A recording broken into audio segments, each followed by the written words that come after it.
Welcome to Folktale Vibes, where stories touch the heart and lessons live forever.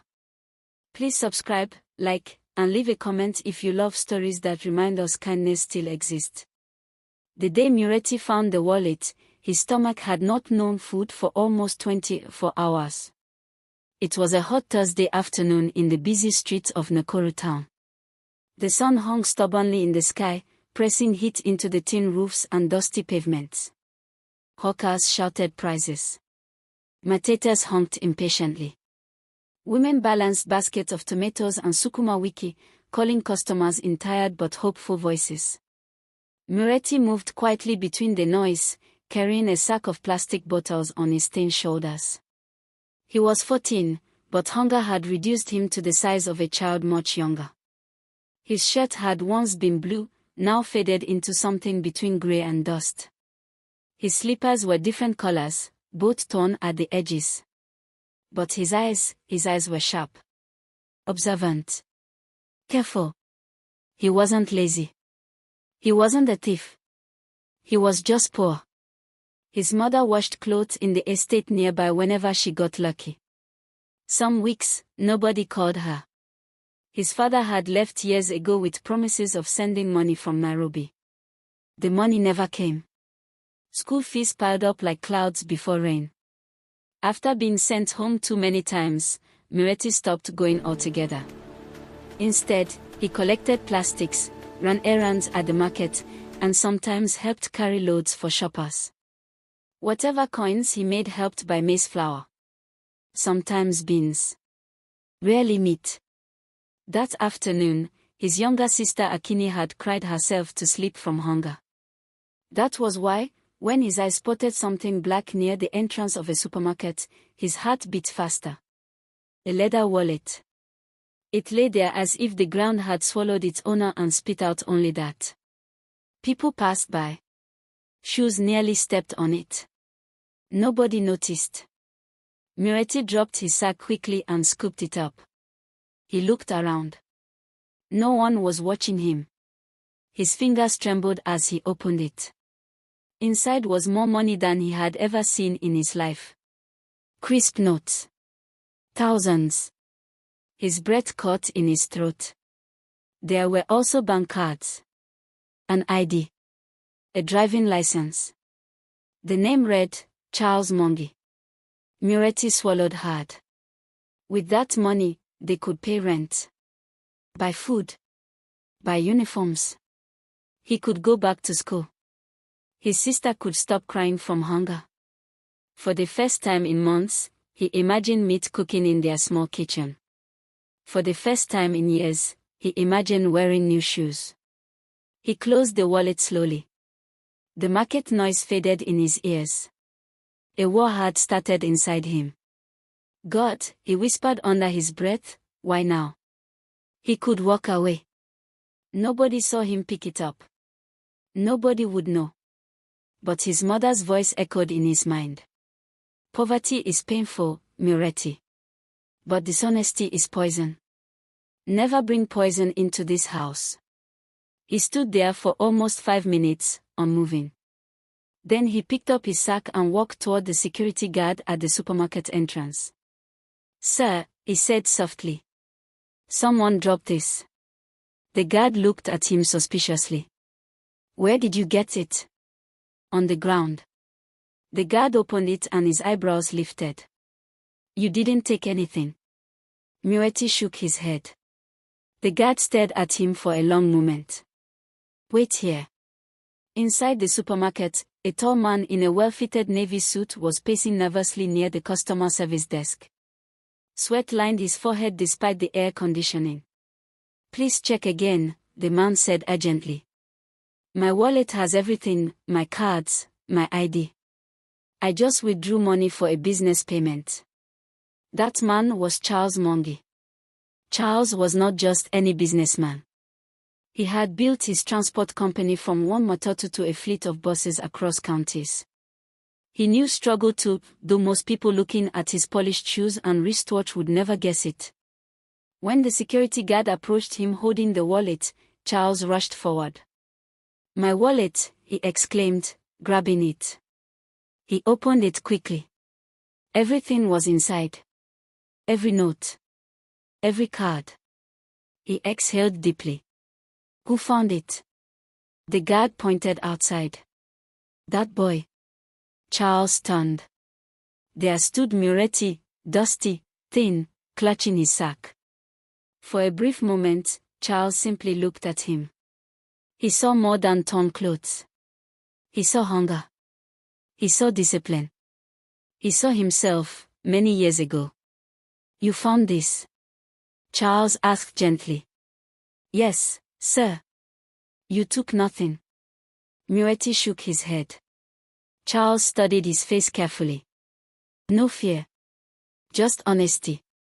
Do you know how much money is inside? No, sir. It could change someone's life. Muretti looked down. It is not mine. Something shifted inside Charles. What is your name? Muretti.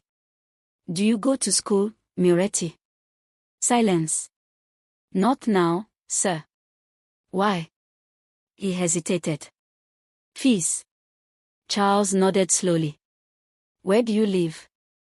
Muretti pointed toward the informal settlements near the railway. Charles looked at the boy again. Then he did something unexpected. Take me to your home.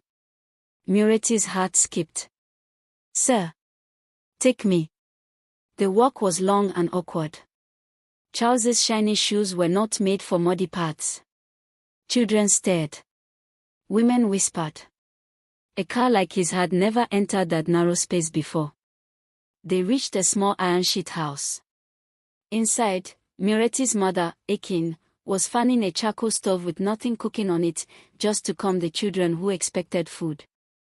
When she saw Charles, she froze. Good afternoon, Charles said politely. Your son returned my wallet. Her eyes widened. She looked at Muretti quickly. You returned it? She asked. Yes, Mama. She closed her eyes briefly, not in disappointment, but relief. Thank you, she whispered. Charles stepped inside. The house was small. One mattress on the floor. A few utensils. Torn curtains. No food in sight. Charles had seen poverty before. But something about this house felt painfully familiar. He turned to Akin. Your son had the chance to take everything in my wallet, he said. He didn't. Tears filled her eyes.